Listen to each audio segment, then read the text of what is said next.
O salão estava banhado pela luz fria e cortante de 1000 cristais. Mas, para mim, Anacow era o palco onde a humilhação mais profunda da minha vida se desenrolaria. Hoje, no entanto, a sensação era outra. 1 ano, exato 1 ano desde a noite em que meu ex-marido, João Castelo Branco, me marcou com vinho tinto diante de toda a Lisboa. 1 ano desde que me deixou de pé, manchada em cacos, enquanto ele dançava com Sofia Macedo, a sua lamante, bem ali, sob os holofotes da sua crueldade. Enquanto descia do carro, sentia a brisa fresca da noite de Lisboa roçar a minha pele, um contraste com o ar sufocante que me esperava lá dentro. A minha memória, caprichosa como sempre, tentava embaralhar as datas, as emoções. Foi no Museu de Arte Moderna, o mesmo lugar, mas tudo parecia tão diferente. Hoje, o meu vestido não era um ato de desafio ingênuo, um sussurro de liberdade. Era uma afirmação silenciosa, forjada em ouro queimado, elegante e estruturado, como as linhas do meu próprio projeto. Irradiava confiança, longe da vulnerabilidade que me consumia 1 ano antes. Lembro-me do som dos flashes das câmaras hoje. Antes, era um borrão, uma névoa através de lágrimas que eu me recusava a derramar. Caminhei pelo tapete vermelho, não na companhia de um homem poderoso que me tratava como um acessório, mas sozinha, Anacow, uma mulher de substância, de talento reconhecido. Os tabloides tinham sido substituídos por repórteres de conceituadas revistas de arquitetura, de cultura. O meu nome pairava nos lábios de todos, uma sensação estranha. Reconhecimento, sim, mas também uma leve vertigem. Será que eu merecia tudo aquilo? Será que esta era mesmo eu? Ou era apenas mais um papel? Vi João e Sofia chegarem, um pouco atrás de mim. O rosto de João era uma máscara trovejante de fúria, os olhos injetados, como se o meu brilho fosse um insulto pessoal. Sofia, agarrada ao braço dele, parecia pálida e ansiosa. O vestido vermelho vivo que usara no ano passado, o mesmo ou uma cópia, nem sei mais, parecia hoje berrante, desesperado, quase uma piada de mau gosto. Pensei no meu vestido manchado daquele outro dia, na cor que se espalhava na seda. O rubro no meu vestido, o rubro no dela. Que ironia do destino, não acham? A atmosfera dentro do museu era elétrica. O burburinho sobre os dois principais concorrentes ao prêmio Edifício do Ano preenchia o ar. A colossal e corporativa Torre Castelo Branco, de João, e o inovador e com alma Centro Fênix, o meu projeto. Fui imediatamente rodeada por pessoas que me desejavam o bem, admiradores, colegas arquitetos, críticos e os artistas que, em breve, chamariam o meu edifício de lar. Era quase sufocante, mas de uma maneira boa. As pessoas olhavam-me nos olhos, e não para além de mim como um fantasma que não devia estar ali. Encontrei Pedro Galvão perto do pódio. Ele olhava-me com um orgulho imenso e um sorriso sábio nos lábios. Tens luz a correr de medo, minha querida, disse ele, os olhos a cintilar. Não vejo um Castelo Branco tão apoplético desde que o pai dele perdeu uma licitação para mim em 98. Isto ainda não acabou, Pedro, avisei, embora um sorriso me tocasse os lábios. No fundo, eu sabia que já tinha ganhado. A vitória no prêmio era apenas um detalhe, uma bela cereja no topo do bolo. Oh, mas acabou, respondeu ele suavemente. Ganhar o prêmio é só o floreio final. Tu já ganhaste, olha em volta. Tens o respeito deles. Recuperaste o teu nome e criaste algo que irá durar. As suas palavras ecoaram no meu peito, mas a memória daquele outro dia insistia em voltar, como uma canção que se recusa a ser esquecida. Não um dia, mas à noite. Há 1 ano. Eu me preparava no meu quarto, no meu, ou melhor, nosso, apartamento de luxo no Parque das Nações. Eu me via diante do espelho, naquele vestido azul safira, a seda a sussurrar contra a minha pele. Era um pequeno ato de rebelião, a minha escolha, num dia a dia ditado pelos caprichos de João. Fomos casados por 5 anos. Eu era Ana Castelo Branco, um título que deveria ser uma honra, mas que parecia mais uma descrição de cargo.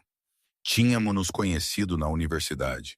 Eu exibia o meu projeto final, uma biblioteca comunitária ousada e sustentável que ganhara o primeiro prêmio. Ele, João, era um palestrante convidado, um titã da indústria que herdara a vasta fortuna dos Castelo Branco. Foi captivado não pelo meu design, mas por mim. Perseguiu-me com um charme implacável, ofuscante, que me tirou do chão. Prometeu-me o mundo, uma parceria onde a minha criatividade floresceria ao lado do seu tino comercial. Mas a realidade foi uma erosão lenta e insidiosa de mim mesma. Os meus sonhos de projetar edifícios revolucionários foram gentilmente, mas firmemente, guardados na prateleira. Não precisas de trabalhar, querida, dizia ele, a voz uma armadilha de seda. O teu trabalho é ser a imagem da nossa casa, a anfitriã dos meus eventos, a inveja de todas as mulheres desta cidade. Ele construíra-me uma gaiola dourada, linda por fora, mas fria e vazia por dentro. Aquele dia era a gala anual da Fundação Castelo Branco, o ponto alto do calendário social da cidade. Um evento que João orquestrava com precisão militar, uma noite para projetar poder, influência e sucesso impecável. E todos os anos eu era o seu acessório mais importante. A porta do quarto abriu-se. João estava ali, já impecável num smoking feito à medida. Os seus olhos cinzentos percorreram o vestido azul safira sobre a cama, e uma ruga apareceu entre as suas sobrancelhas perfeitamente arranjadas. "O que é isto?" perguntou ele, a voz baixa e desprovida de calor. "É o meu vestido para hoje à noite", respondi, tentando manter a minha voz firme. "Escolhi-o na semana passada." "Tu escolheste-o, Ana. Temos uma estilista por um motivo. Eu aprovei o vestido de lantejoulas prateado da Chanel. Está no closet principal." Ele gesticulou desdenhosamente para o outro lado da vasta suíte. "Não gostei, João. Era duro. Este sente-se mais como eu." Ele aproximou-se, pegando numa dobra da seda entre o polegar e o indicador, como se fosse um objeto desagradável. "Mais como tu? Quem é essa exatamente, a estudante desconhecida que encontrei? Ou a esposa de João Castelo Branco? O Chanel é uma peça de investimento. Diz poder. Isto..." Ele soltou a seda. "Diz estás a tentar." A palavra picou mais do que um grito teria picado.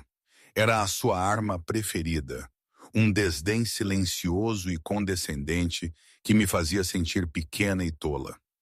"Quero usar este", disse eu, a voz mal um sussurro, mas as palavras pesavam com desafio. João olhou-me por um longo momento, o seu olhar ilegível.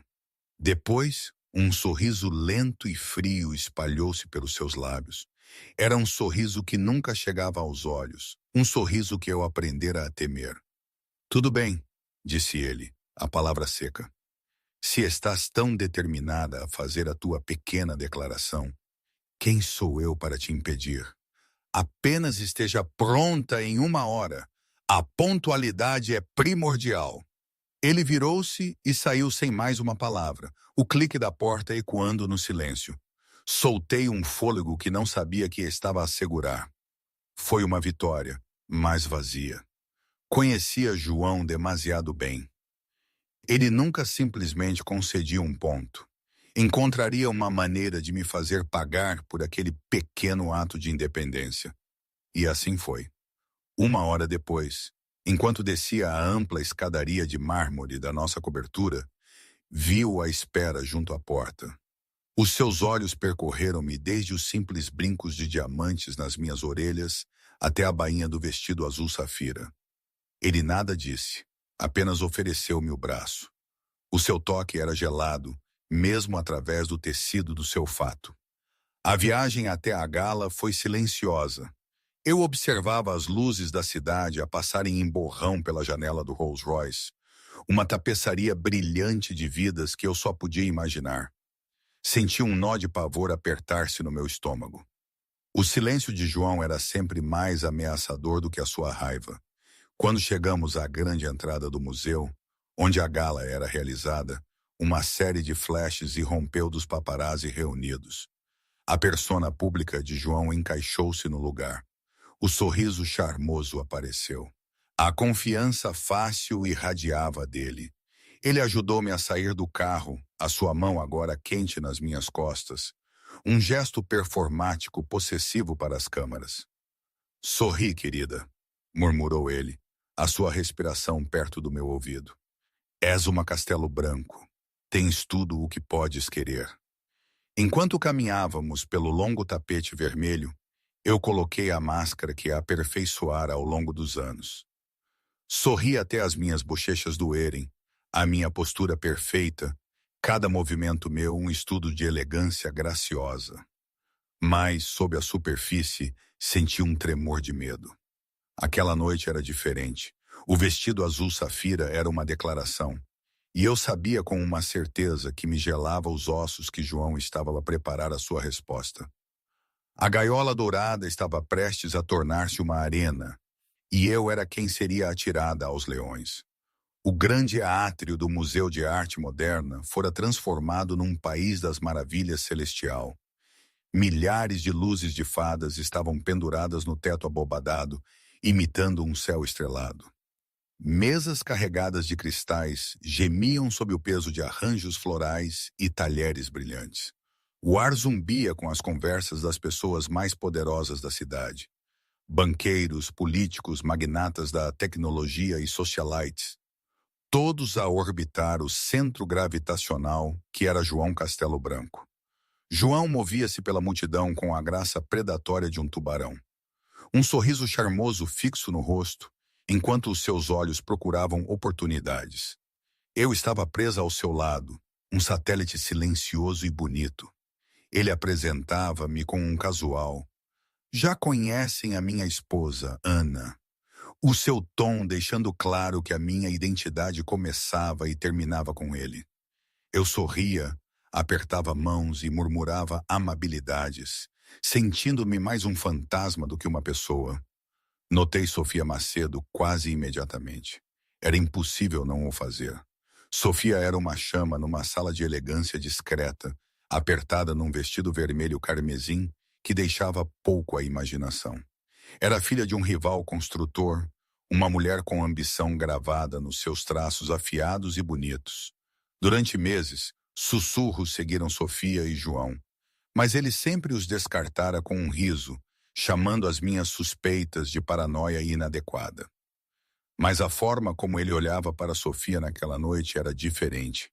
Enquanto Sofia deslizava na nossa direção, os seus olhos fixos em João. Uma corrente passou entre eles que era tão palpável que a senti como um choque estático. "João, querido", Sofia ronronou, ignorando-me completamente. "A festa é um triunfo, como sempre." "Sofia?" A voz de João estava mais quente, mais genuína do que estivera comigo a noite toda. "Estás incandescente." "Eu tento." Sofia riu, colocando uma mão perfeitamente manicurada no braço dele. O gesto foi uma reivindicação. Eu estava ali congelada, invisível. A sociedade educada à nossa volta fingiu não notar. Os seus olhares discretos a deslizarem, mas eu podia sentir os seus olhares furtivos, os seus julgamentos silenciosos. Eu era o obstáculo vestido de safira, a esposa inconveniente na presença da mulher que o meu marido verdadeiramente desejava. João finalmente virou-se para mim, o seu sorriso tenso. "Ana, lembras-te da Sofia?" "Claro", disse eu, a minha voz fria.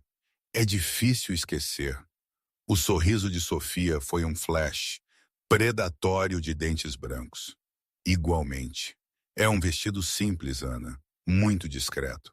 O elogio era envenenado. Simples, discreto. Naquela sala, essas palavras significavam comum, sem importância. Antes que eu pudesse responder, João desviou a conversa, lançando-se numa discussão sobre uma aquisição recente. Ele manteve a mão de Sofia no braço, criando efetivamente um círculo fechado que excluía a própria esposa. Dei um passo para trás, a humilhação uma onda de calor que me subia pelo pescoço. Precisava de escapar, nem que fosse por um momento. Com licença, murmurei, afastando-me do grupo. Nenhum deles pareceu notar a minha partida. Encontrei uma alcova tranquila perto do terraço, pegando numa taça de champanhe de um empregado de mesa que passava. A minha mão tremeu ligeiramente. Respirei fundo e calmamente, o ar frio da noite um bálsamo na minha pele quente. Observei o meu marido à distância. Ele ria com Sofia, a cabeça inclinada perto da dela, toda a sua linguagem corporal a gritar intimidade e afeto. Era uma declaração pública do seu caso, um espetáculo desenhado para me ferir. Depois de vários longos minutos, ele pareceu lembrar-se da minha existência.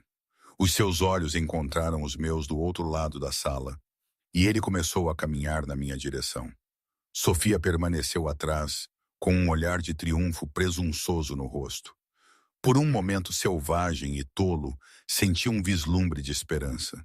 Talvez ele estivesse a vir pedir desculpa. Talvez ele tivesse visto a dor nos meus olhos. Ele parou à minha frente, a sua expressão ilegível. Pegou numa taça de vinho tinto de uma mesa próxima, um merlot de um vermelho profundo como sangue. "Estás a divertir-te, querida?" perguntou ele, a sua voz enganosamente suave. "É um evento maravilhoso, João", disse eu, escolhendo a resposta segura e neutra. "É?" Estava preocupado que estivesses a sentir-te excluída, especialmente naquele vestido. Ele girou o vinho na sua taça, o líquido escuro a agarrar-se às laterais. "Quiseste fazer uma declaração hoje à noite, não foi? Ser vista como a tua própria pessoa." A malícia na sua voz era inconfundível agora. O nó de pavor no meu estômago apertou-se num caroço frio e duro. "Eu só queria sentir-me eu mesma", sussurrei. "Tu mesma?" zombou ele. Deu um passo mais perto, o corpo a bloquear-me da vista da maior parte da sala. "Deixa-me dizer-te quem és. És a senhora João Castelo Branco. Existes porque eu o permito. O teu nome, o teu status, o teu mundo inteiro. É tudo um presente meu, e tu és uma recipiente profunda, profundamente ingrata." O seu movimento foi súbito, um tropeção deliberado e brusco. A taça inteira de vinho tinto inclinou-se, e o líquido escuro e viscoso escorreu pela frente do meu vestido azul safira. Foi como uma ferida fatal, uma mancha carmesim a florescer que se espalhou pela seda delicada, destruindo-a completamente. Um suspiro coletivo espalhou-se pelos convidados mais próximos de nós. "Oh, meu Deus!" exclamou João, a sua voz a pingar falsa preocupação. "Que desastrado da minha parte. Sinto muito, Ana. Deves ter esbarrado em mim." Ele estava a culpar-me na frente de toda a gente. A mentira era tão flagrante, tão cruel, que me roubou o ar dos pulmões. Olhei para a ruína do meu vestido, o vinho a encharcar a minha pele, frio e pegajoso. Depois levantei o olhar para o rosto dele.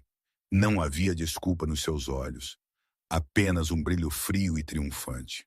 Ele tinha vencido. Tinha me castigado pelo meu desafio e reafirmado o seu domínio. Tirou um lenço de seda do bolso e começou a dabrar inutilmente na enorme mancha, piorando-a. "Aqui, deixa-me ajudar. Isto é um desastre completo. Estás um caos." As suas palavras ecoavam na minha cabeça. "Estás um caos." Finalmente ele parou, suspirando dramaticamente. "Bem, isso está arruinado. Deves ir para casa e mudar-te, querida. Não há necessidade de fazer uma cena." E depois veio o golpe final e devastador. Ele virou-me as costas, deixando-me ali, manchada e humilhada. Caminhou diretamente de volta para Sofia, que observava com um sorriso largo e vitorioso. Ele pegou na mão dela, levou-a aos lábios para um beijo teatral e depois levou-a para a pista de dança. Enquanto a orquestra entoava uma valsa romântica, a sala girou. Todos os olhos estavam em mim. Vi a pena, a curiosidade mórbida, os sussurros fofoqueiros por trás de mãos elegantes. João nem sequer olhou para trás. Ele abraçava Sofia, rindo e sussurrando no seu ouvido, enquanto eles rodopiavam sob o teto estrelado. O carmesim do vestido de Sofia, uma combinação perfeita e cruel com a mancha no meu. Naquele momento, algo dentro de mim quebrou. O amor que eu tinha sentido, a esperança a que eu me agarrara, tudo se estilhaçou, deixando para trás apenas os gumes afiados da traição. Eu não era apenas uma esposa para ele. Eu era um adereço a ser usado e descartado. Ele não tinha apenas derramado vinho no meu vestido. Ele tinha tentado derramá-lo na minha alma, para manchar o meu próprio ser com vergonha. Com uma força que eu não sabia possuir, endireitei a minha coluna. Mantive a cabeça erguida, ignorei o mar de rostos a olhar e caminhei. Eu não corri. Caminhei com passos deliberados e medidos pelo coração do salão. Passei pelo meu marido a dançar e a sua amante, e saí para a noite fria e impiedosa, deixando a gaiola dourada para sempre. O ar frio da noite foi um choque depois do salão superaquecido. Eu caminhava sem destino, a minha mente um redemoinho de choque e fúria incandescente. As luzes da cidade borravam-se através das lágrimas que eu me recusava ainda a deixar cair. Ignorei o chamado preocupado do porteiro, passando pela fila de limusines e carros de luxo, o meu vestido arruinado uma bandeira da minha desgraça pública. Não sei quanto tempo caminhei, mas, eventualmente, os sons do pulsar da cidade trouxeram-me de volta a mim mesma. Encontrei-me parada em frente ao Hotel St. Regis, em Lisboa, um bastião de elegância do velho mundo e discrição tranquila. Por impulso, empurrei as pesadas portas de latão e entrei no lobby. Ignorei a recepção e deslizei para o lendário King Cole Bar do hotel. O bar era um oásis de calma, madeira escura, iluminação suave e o murmúrio baixo de conversas civilizadas. Encontrei uma pequena cabine isolada no canto e escorreguei para o assento de couro, finalmente permitindo-me encolher, envolver os braços em torno de mim mesma. A enorme mancha de vinho no meu vestido parecia uma marca a fogo. Um empregado de mesa aproximou-se, a sua expressão profissionalmente neutra, embora os seus olhos piscassem para a mancha. "Posso servi-la em algo, senhora?" "Um conhaque", disse eu, a minha voz embargada. "Por favor." Quando a bebida chegou, segurei o pesado copo nas minhas mãos, deixando o calor infiltrar-se nos meus dedos frios. Não bebi, apenas encarei o líquido âmbar, revivendo a cena na gala repetidamente. O sorriso frio de João, o tropeção, deliberado, o olhar triunfante nos olhos de Sofia, os olhares de pena dos convidados, um ato brutal de um homem brutal. Aquilo não foi acidente nenhum, pois não? Ele fez de propósito. A voz era profunda e ressonante, assustando-me. Levantei o olhar para ver um senhor idoso parado à minha mesa. Ele estava impecavelmente vestido num casaco de tweed, o cabelo uma explosão de prata, o rosto vincado com o tipo de sabedoria e autoridade que se ganha, não se herda. Ele segurava um copo do que parecia uísque. "Peço perdão?" disse eu, as minhas defesas a subirem imediatamente. "Posso?" perguntou ele, gesticulando para o assento à minha frente. Dei um aceno hesitante, demasiado atordoada para recusar. Ele sentou-se na cabine com uma graça silenciosa. "Estive na gala. Vi o que o Sr. Castelo Branco fez. Não houve nada de acidental nisso." Eu olhei para ele. Eu não sei do que está a falar." O homem sorriu gentilmente, uma expressão amável e conhecedora.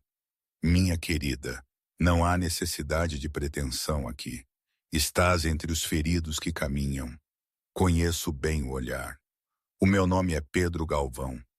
O nome registrou-se com um choque. Pedro Galvão era uma lenda, um recluso. Era um multimilionário feito por si mesmo, que construíra um império tecnológico global do nada antes de o vender e desaparecer da vida pública décadas atrás. Havia rumores de que ele era um feroz rival do pai de João, um homem que operava num plano ético completamente diferente. "O senhor é o Pedro Galvão." "O mesmo", disse ele com uma risada seca. "Mais velho e muito menos interessante do que os jornais costumavam fazer parecer.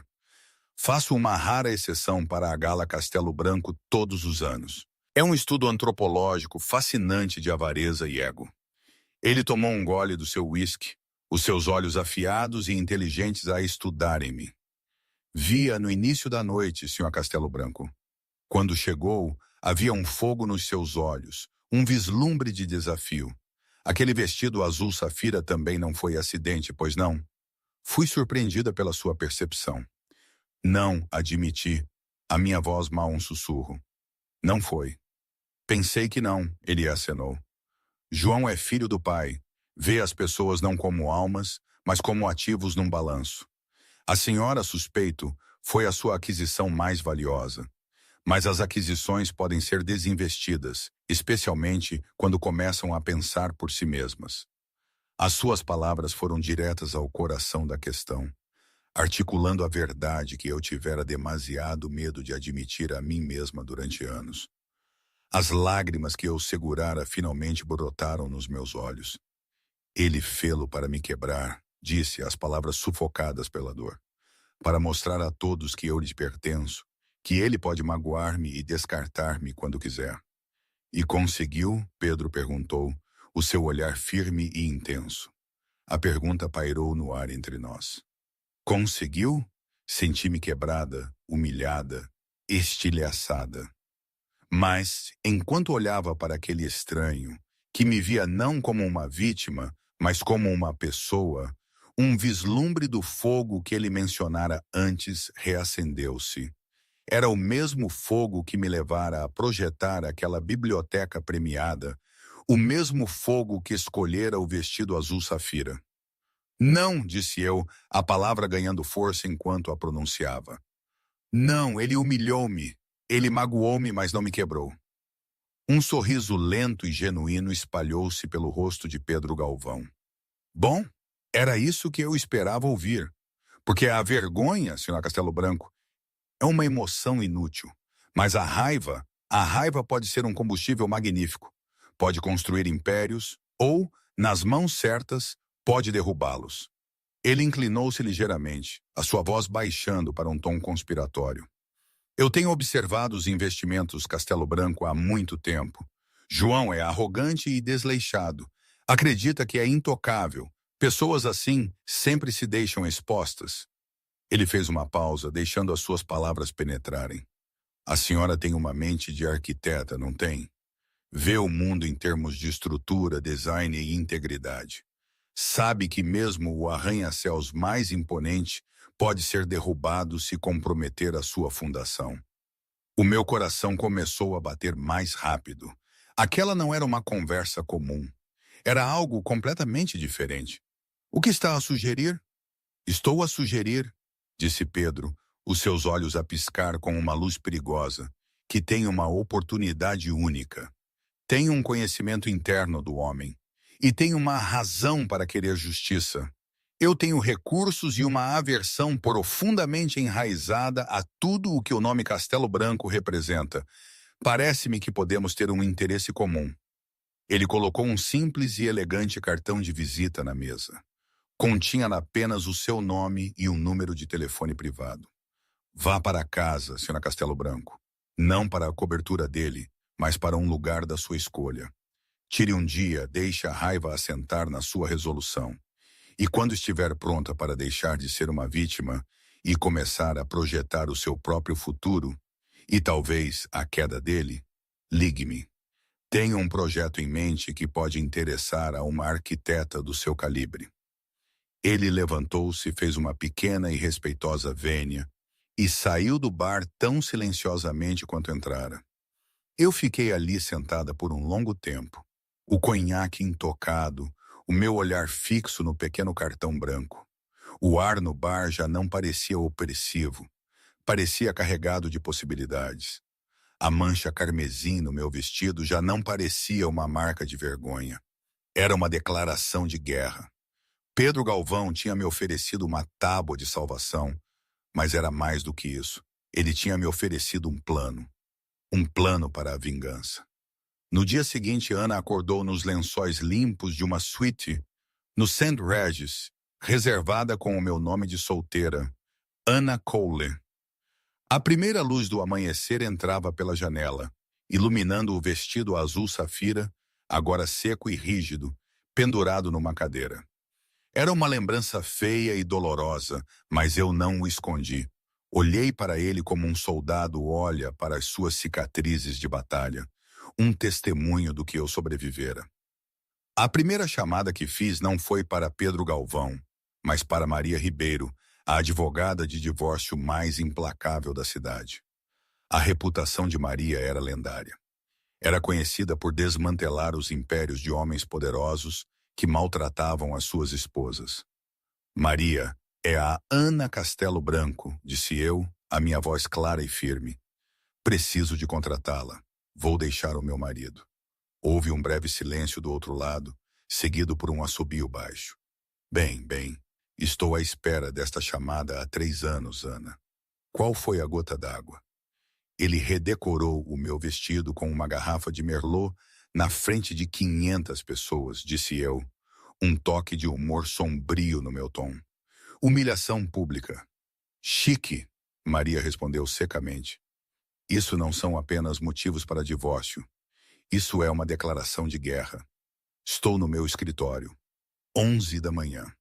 A reunião com Maria foi um mergulho revigorante na fria realidade estratégica. As tentativas de João de me controlar começaram imediatamente. Quando saí do escritório de Maria, tinha recebido uma dúzia de mensagens dele, escalando de falsa preocupação.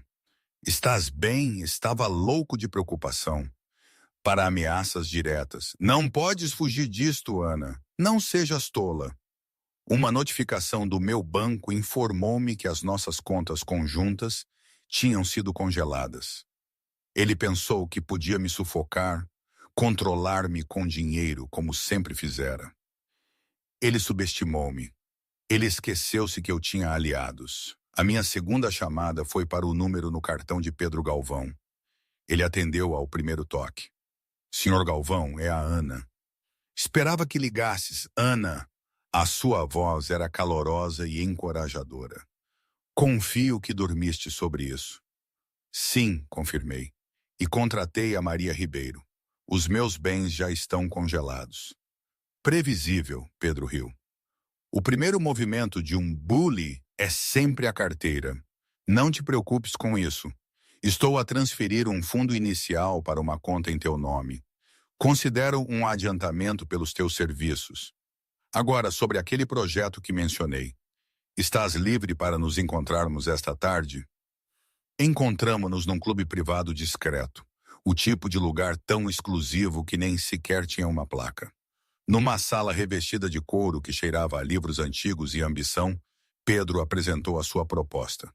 Todos os anos, ele começou, a cidade acolhe os prestigiados prêmios internacionais da Guilda de Arquitetura. O prêmio mais cobiçado é o edifício do ano. Durante a última década, um projeto financiado ou projetado pela Castelo Branco Investimentos ganhou. É um ponto de extremo orgulho para João. Valida a sua crença de que é um visionário, um construtor, não apenas um homem que herdou uma fortuna. Eu acenei. Conhecia bem os prêmios. Eu costumava assisti-los com João, observando-o aceitar elogios por monstruosidades de vidro e aço sem alma. Este ano, Pedro continuou, inclinando-se, quero patrocinar um projeto concorrente, um projeto com alma, um projeto com um propósito, e quero que sejas a arquiteta principal. Ele desenrolou um conjunto de plantas na mesa. Eram para um grande armazém degradado numa parte negligenciada da cidade, perto do Porto de Lisboa. Esta é a antiga fábrica de tecidos à beira-rio. Sou o dono. Quero transformá-la num centro de artes comunitário de última geração. O Centro Fênix, pensei que poderíamos chamá-lo. Um lugar para artistas desfavorecidos, músicos, pintores, escultores, para terem estúdios espaços de performance e galerias. Um lugar de criação e renascimento, financiado inteiramente pela minha fundação. A minha respiração ficou presa na garganta. Não era apenas um edifício, era um sonho. Era o tipo de projeto que eu fantasiara antes que as minhas próprias ambições fossem sufocadas. Era significativo, bonito e profundamente humano. "O senhor quer que eu desenhe isto?" Perguntei, a minha voz a tremer ligeiramente. "Eu não quero que o desenhes, Ana. Eu preciso que o faças", disse Pedro, o seu olhar intenso. "Este projeto precisa de uma visionária. Precisa de alguém com paixão. Alguém que compreenda o que significa ser silenciada e lutar por uma voz. Esta é a tua oportunidade de criar a tua obra-prima bem no quintal de João Castelo Branco. Vamos construir um monumento à criatividade e resiliência e vamos inscrevê-lo para o Prêmio Edifício do Ano. Vamos desafiá-lo no seu próprio terreno." A brilhante do plano era impressionante. Não se tratava apenas de vingança pessoal. Era sobre aniquilação profissional. Vencer João na única coisa em que ele acreditava ser bom, roubar o prêmio que ele via como o seu direito de nascença, seria um golpe muito mais devastador do que qualquer acordo de divórcio. "Ele vai lutar", disse eu, já a pensar na logística. "Ele tem metade da Câmara Municipal no bolso.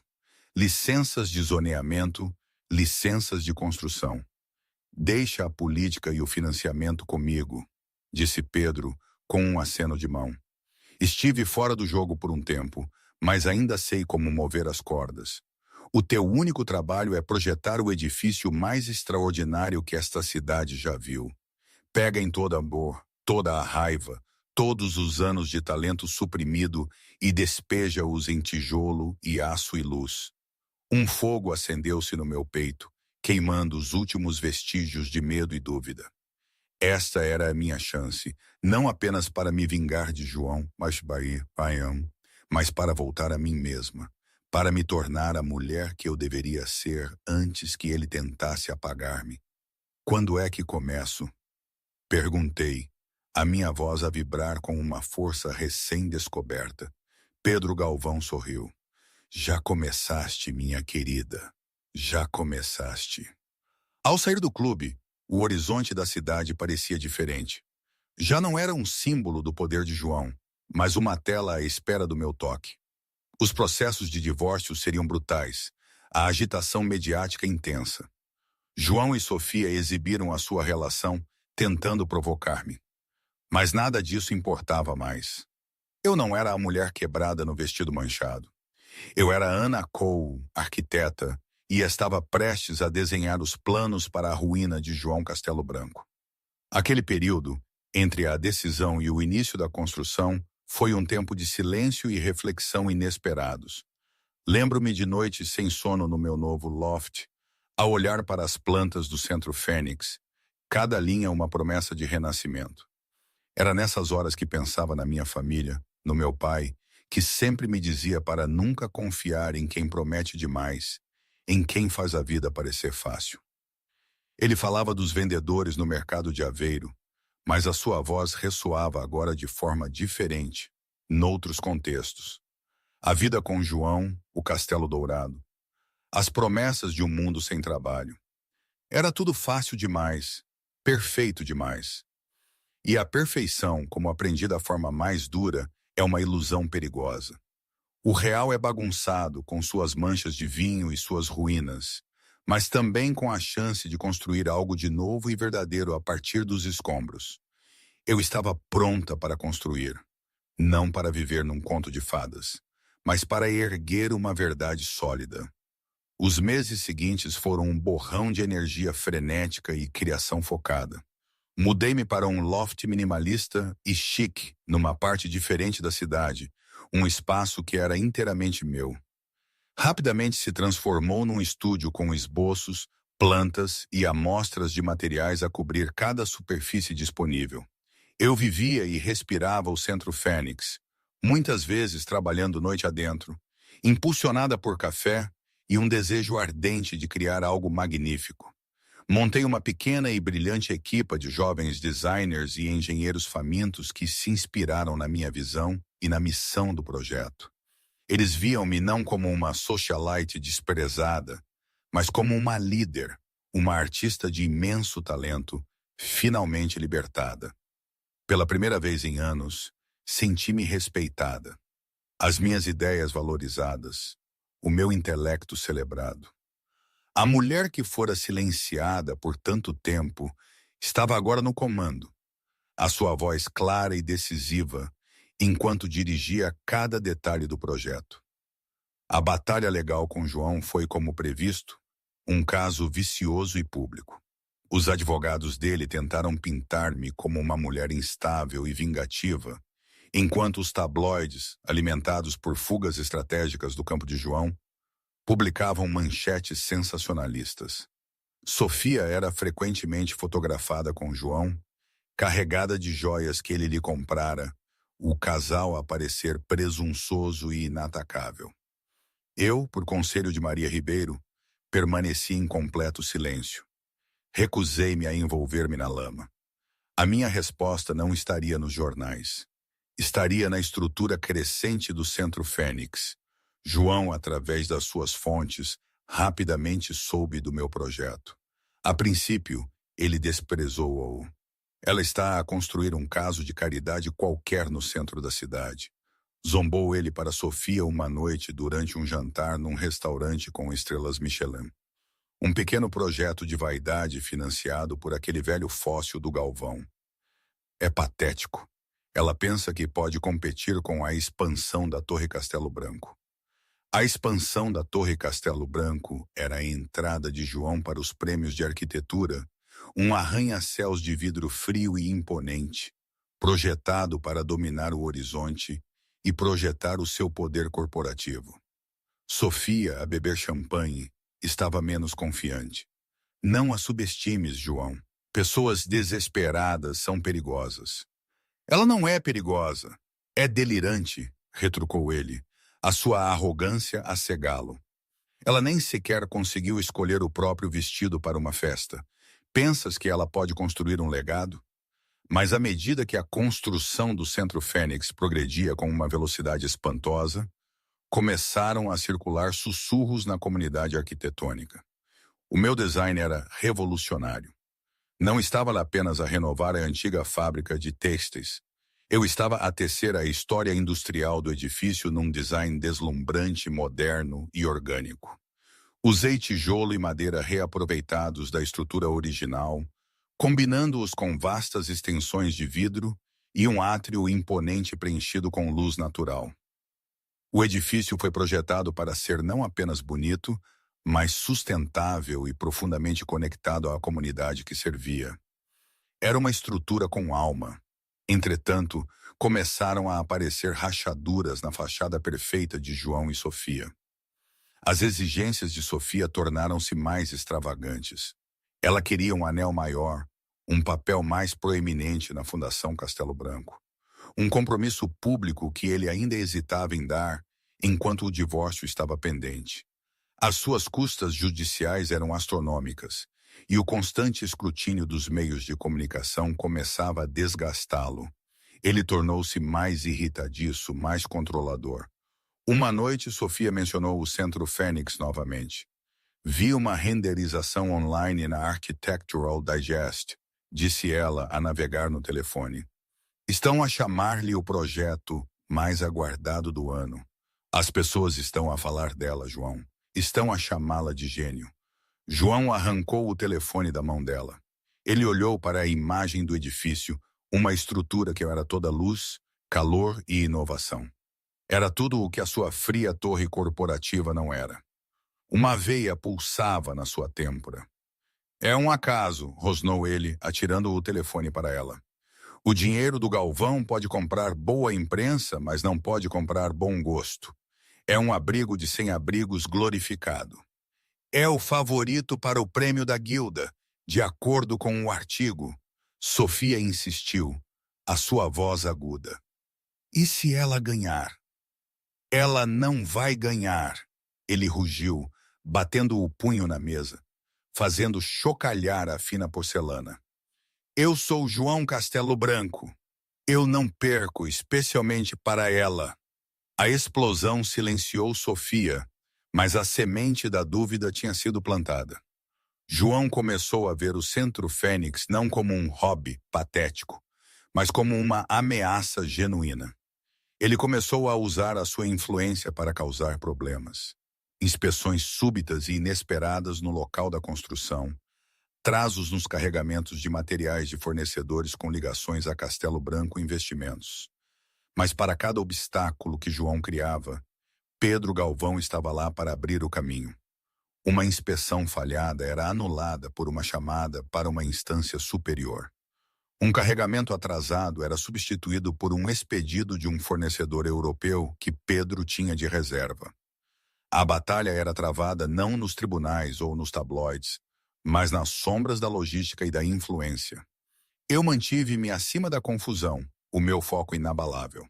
Quando os últimos painéis de vidro foram instalados e os espaços interiores tomaram forma, caminhei pelo átrio do Centro Fênix. A luz do sol entrava pelas clarabóias, iluminando o tijolo quente e a madeira polida. Já podia ouvir o eco da música, imaginar a arte vibrante que em breve penduraria nas paredes. Eu tinha derramado toda a minha dor, a minha raiva e a minha esperança neste lugar. Era mais do que um edifício. Era a minha ressurreição. Eu tinha pegado no momento mais feio da minha vida e transformado-o em algo bonito e duradouro. João tentara arruinar-me com uma mancha, mas eu tinha construído um marco. A gala era uma memória distante, um pesadelo de outra vida. A mulher que fugira envergonhada tinha desaparecido. No seu lugar estava a arquiteta da Fênix, pronta para a ver renascer das cinzas. A noite dos Prêmios Internacionais da Guilda de Arquitetura foi exatamente um ano depois da gala. O local era o mesmo, o Museu de Arte Moderna, mas para Anna Cole, o mundo tinha sido refeito. As apresentações começaram. João foi o primeiro. Ele subiu ao palco com a sua arrogância habitual, proferindo um discurso astuto e polido sobre como maximizar o imobiliário vertical e o valor para os acionistas. As representações da Torre Castelo Branco eram impressionantes na sua escala, mas eram frias, genéricas e desprovidas de humanidade. Era um monumento ao dinheiro. Depois foi a minha vez. Um silêncio pairou sobre a sala enquanto eu caminhava para o pódio. Não usei gráficos chamativos nem jargão corporativo. Simplesmente falei do coração. Um edifício é mais do que apenas uma estrutura, comecei. A minha voz calma e clara a ressoar pelo grande átrio. É um recipiente para a experiência humana. É um abrigo para os nossos sonhos, um palco para as nossas vidas, um repositório para as nossas memórias. Não deve dominar uma comunidade. Deve servi-la. Não deve intimidar. Deve inspirar. Falei sobre a história da antiga fábrica de têxteis, sobre as vidas dos trabalhadores que outrora enchiam os seus corredores. Falei sobre a minha visão de transformar um lugar de trabalho esquecido num lugar de criação vibrante. Atrás de mim, imagens do Centro Fênix preenchiam o grande ecrã, não representações estéreis, mas fotografias do espaço acabado, cheio de luz e vida. Mostrei os lofts, de pintores banhados pelo sol, o estúdio de gravação de última geração, a íntima sala de espetáculos com a sua acústica perfeita e o grandioso e acolhedor átrio. Chamamos-lhe Centro Fênix, continuei, porque representa a ideia de que a beleza pode nascer do abandono, que o propósito pode ser encontrado no que antes foi descartado, que uma base forte não é sobre o quão alto se pode construir, mas sobre o quão profundamente se conecta com o chão em que se pisa. Não mencionei João, não precisei. Cada palavra era uma acusação à sua filosofia, à sua ambição sem alma. O meu slide final foi uma fotografia simples e poderosa do edifício ao anoitecer, as suas janelas a brilhar com luz quente, um farol de esperança no seu bairro revitalizado. A maior honra da minha carreira, concluí, o meu olhar percorrendo a plateia cativada. Foi criar um espaço não para lucro ou para ego, mas para pessoas, um lugar com alma. Obrigado. A sala explodiu. Não foi apenas um aplauso educado. Foi uma ovação de pé estrondosa. Foi um rugido de aprovação pelo meu trabalho, pela minha visão, por mim. Eu olhei para o mar de rostos e vi-o. João ainda estava sentado, o seu rosto pálido de choque e raiva, as suas mãos cerradas em punhos brancos na mesa. Sofia sentada ao lado dele, parecendo completamente derrotada. Naquele momento, eu sabia que Pedro tinha razão. O prêmio não importava. Eu tinha tomado o palco que fora a cena da minha maior humilhação e tinha-o comandado. Eu tinha silenciado os sussurros e substituído-os por aplausos estrondosos. Eu tinha enfrentado o homem que tentara quebrar-me e tinha lhe mostrado, a ele e ao mundo inteiro, do que eu era capaz de construir. A revelação estava completa, não apenas de um edifício, mas do meu verdadeiro eu. O que viesse a seguir era mera formalidade. A hora que se seguiu a minha apresentação pareceu-me fugaz e eterna. O ar no grande átrio estava denso de expectativa enquanto os jurados deliberavam. O burburinho inicial das conversas acalmara-se para um zumbido baixo e tenso.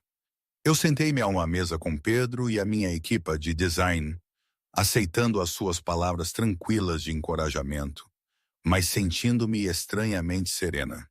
Do outro lado da sala, a mesa de João era uma ilha de silêncio hostil. Ele bebia uísque após uísque, o seu olhar fixo no palco, enquanto Sofia, nervosamente, desfazia um guardanapo de cocktail numa pilha de confetes. Finalmente, a presidente da Guilda de Arquitetura, uma senhora idosa e distinta chamada Helena Dubois, caminhou até o pódio. Todos os anos, este prêmio reconhece um projeto que não só se destaca em design e inovação, mas também contribui profundamente para o tecido da nossa cidade. Começou ela, a sua voz ecoando pelo salão silencioso. Este ano a escolha foi incrivelmente difícil e, no final, notavelmente clara. Tivemos 2 titãs da arquitetura em contenção. Um representando o poder do horizonte corporativo, o outro, o coração da comunidade. João sentou-se mais direito. Um vislumbre da sua antiga arrogância regressou. Ele ganhava há 10 anos seguidos. Não conseguia conceber um mundo onde isso mudaria. Embora a realização técnica da expansão da Torre Castelo Branco seja inegável, continuou Helena, a verdadeira arquitetura deve ser medida pelo seu impacto na vida humana.